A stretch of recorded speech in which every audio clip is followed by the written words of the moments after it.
Assalamualaikum warahmatullahi wabarakatuh. Perkenalkan, saya adalah Rutmi Sinta. Saya dari Fakultas Hukum Universitas Malikul Saleh dalam mata kuliah Hukum Kekayaan Intelektual.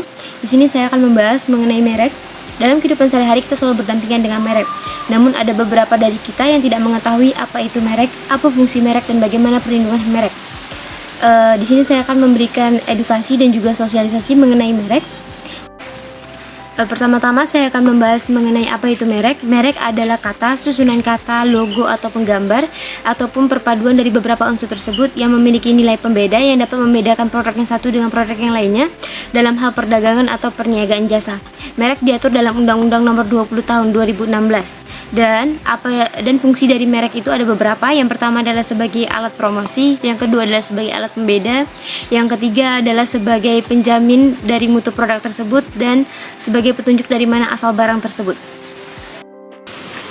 Baiklah, untuk memperjelas pemahaman kita mengenai merek, saya akan membahas mengenai kasus merek, yaitu antara merek kopi terkenal Starbucks dan juga merek kopi nasional, merek AKL yaitu Ahli Kopi Lampung yang dimiliki oleh Abdillah Muhammad. Starbucks merupakan merek kopi terkenal yang mendaftarkan hak mereknya di Indonesia pada Maret 2007. Lalu AKL atau Ahli Kopi Lampung mendaftarkan hak mereknya pada tahun 2015. Pada bulan April 2017, Starbucks merasa keberatan atas pendaftaran dari logo AKL atau Ahli Kopi Lampung tersebut. Lalu pemilik dari kopi Ahli Lampung tersebut, Abdillah Muhammad, ingin mengganti logo tersebut dengan logo yang baru. Namun pada Desember 2017 keluar sertifikat dari Dirjen KI atau Dirjen Kekayaan Intelektual bahwa ia mendapatkan hak merek atas logo yang ia daftarkan sebelumnya. Jadi ia menggunakan logo yang lama yang ia daftarkan awal dan tidak menjadi dengan logo yang baru. Sebelumnya saya akan menunjukkan logo milik Starbucks dan juga logo milik AKL atau Ahli Kopi Lampung. Sekilas tidak ada persamaan di antara keduanya, tetapi jika dilihat secara jeli, ada persamaan di antara keduanya, yaitu lingkaran hijau yang dimiliki Starbucks juga dimiliki oleh AKL atau Ahli Kopi Lampung, dan juga mahkota yang dimiliki di logo milik Starbucks juga terdapat di logo milik AKL atau Ahli Kopi Lampung. Setelah adanya gugatan yang diajukan oleh Starbucks tersebut, dilakukan penyelidikan yang dilakukan oleh Dirjen KI atau Kekayaan Intelektual.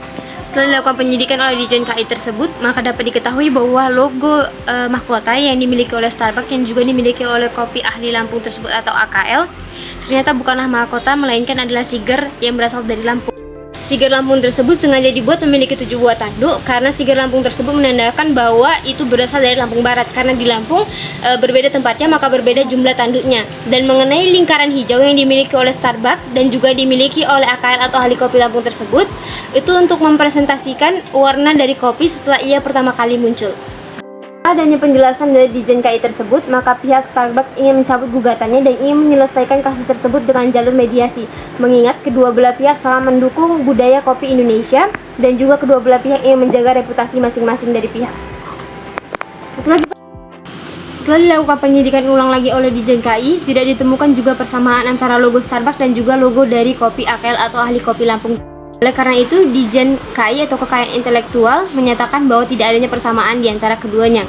Dari kasus tersebut menjelaskan bahwa ketika kita memenuhi syarat ataupun prosedur untuk pendaftaran merek tersebut, maka kepastian hukum juga akan didapat oleh seseorang yang mendaftarkan merek tersebut. Itulah mengapa pendaftaran dari merek tersebut menjadi suatu hal yang penting, karena ketika terjadi sengketa, maka akan ada kepastian hukum yang akan menjamin itu semua. Mungkin itu saja yang dapat saya sampaikan. Kurang lebihnya saya mohon maaf. Semoga bermanfaat bagi yang menonton dan berusaha untuk memahaminya. Saya Rutmi Sinta. Assalamualaikum warahmatullahi wabarakatuh.